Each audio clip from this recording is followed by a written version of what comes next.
Does Green Hill Zone need to die? We will find out right now.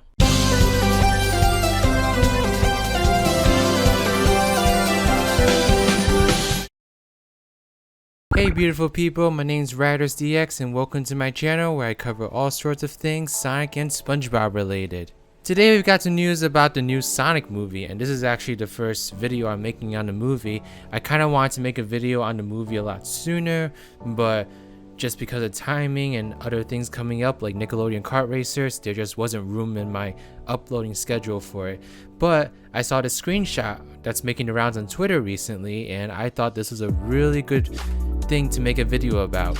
Oh, before we get started, please give this video a thumbs up if you like it, and subscribe to my channel if you like videos like these and you want to see more in the future. Also, feel free to give me a follow on Twitter if you want to talk about this movie with me outside of YouTube, because I'm very active on Twitter.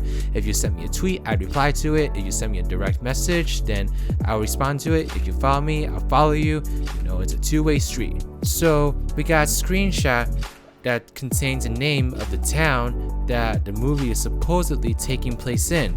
Can anyone make a guess of what the name of that town is? Correct, it's Green Hill. Well, actually it's not Green Hill, it's actually Green Hills, which is clearly a reference to the zone in the Game Gear version of Sonic 2. But we don't have to be that specific, I guess. But yeah, so I don't think the town is actually gonna look like Green Hill Zone. And that was actually one of the first questions I had come up in my head when I saw this picture.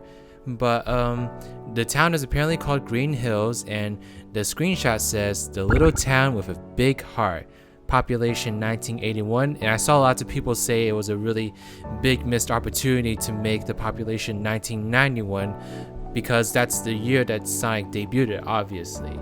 But maybe they have a reason for saying 1981, because the number doesn't really seem random. I don't know if I'm just looking too much into it, but it doesn't seem that random to me. And the reason that we know it's Green Hills is if you look at the police car that's on the left, you can see that it has Green Hills written on it. So that's how we know that's not just Green Hill, but it's actually Green Hills. I'm thinking that they probably named it Green Hills not because they want to reference that level in like a random Game Gear game. No, they probably want to name it Green Hills because it's not going to look like Green Hill Zone, obviously.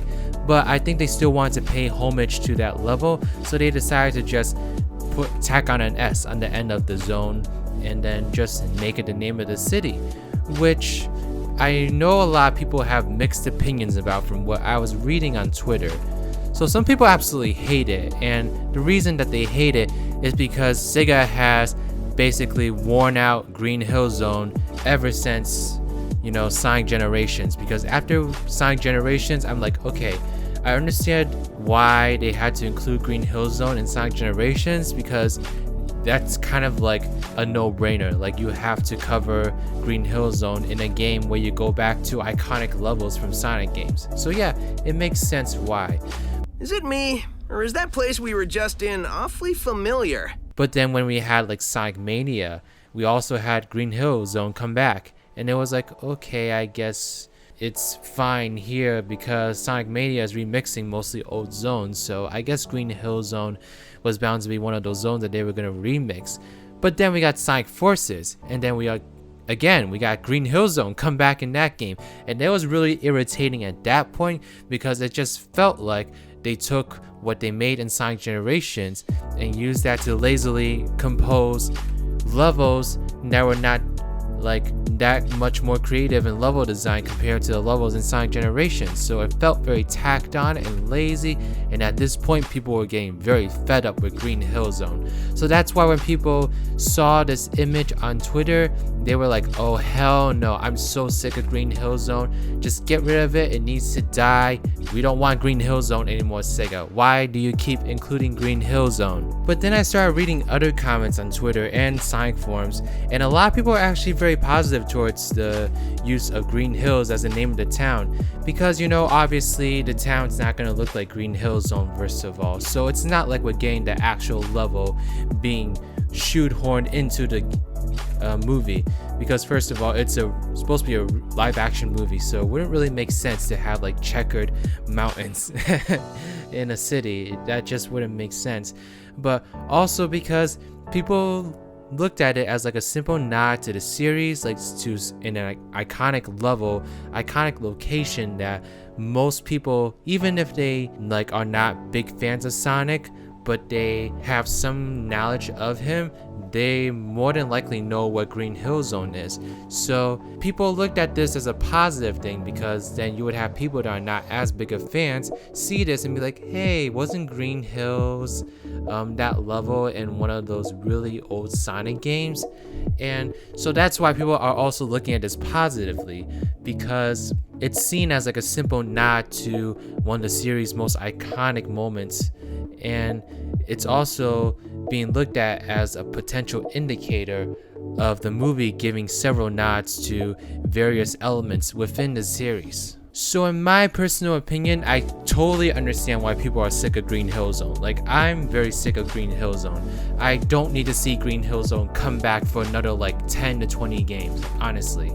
And Green Hill Zone has just been so worn out and so overused, like not just in main Sonic games, but you also have Green Hill Zone, at least like iterations of it in various spin-offs as well, like the Sonic Sega All-Stars Racing games, for example. I mean, I think it was more like Seaside Hill than Green Hill Zone, but Seaside Hill is basically a recreation of Green Hill Zone, so it was still Green Hill Zone in a way.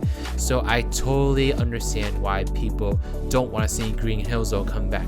But at the same time, this is different, because this is not a video game, this is a movie, and Sonic hasn't ever had a movie go to the big screens before.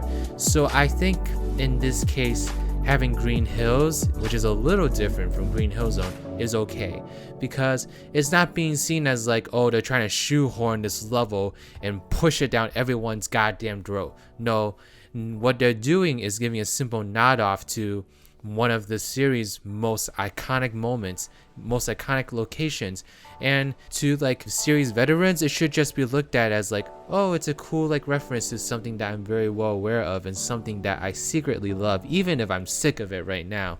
And to people that are not as familiar with the series, they can look at that and be like, oh wait, wasn't that the zone that was in like that old Sonic game? Oh, that's so cool that they referenced that.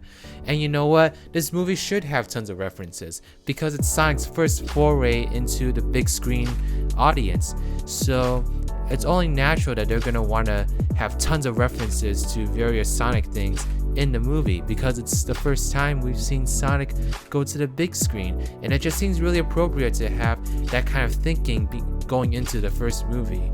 So that's my opinion. I think it's a good idea. If it was a video game, then I would be dragging the hell out of them, because it just seems lazy at this point to reuse Green Hill Zone. So if we do see Green Hill Zone in Team Sonic Racing, expect a video on why I am not for this at all. I'm not taking my eyes off you. But because it's a movie and it's a brand new avenue, and we're not actually going to see the actual Green Hill Zone in this movie, I think it's fine. And if anything, I think it's a good thing that they're trying to make references to common things within the series, because it shows that they're trying to care about where the series came from. They're trying to use the source material as much as they can, because I know that's something that people were worried about, because it's a live action movie and it's Hollywood. There's a big chance that the movie is not going to reflect what the series tone usually is. Although I will argue that the series tone has not been consistent, and it'll be really hard to have a tone similar to a series that doesn't have a consistent tone. I'm just saying. Anyway, I lost my train of thought.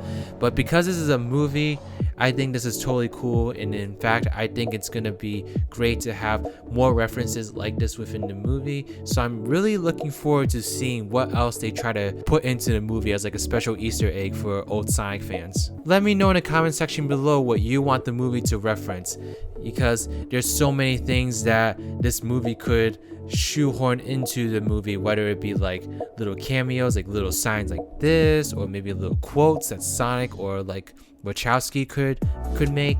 I don't know, there's just so many things that they could include. I would die of laughter if they included something like Ugandan Knuckles, because that would be really cool. Honestly, they're so obsessed with memes, I could totally see it, like especially if Aaron Weber has anything to say about it. So yeah. But let me know in the comment section below what you want the movie to reference. But okay everyone, that's it for this video. Make sure you give it a thumbs up if you like it, subscribe to my channel if you like videos like these, you want to see more in the future, and go ahead and follow me on my Twitter account if you want to talk about this movie with me outside of YouTube. But yeah, that is everything. So RidersDX is out. Bye bye.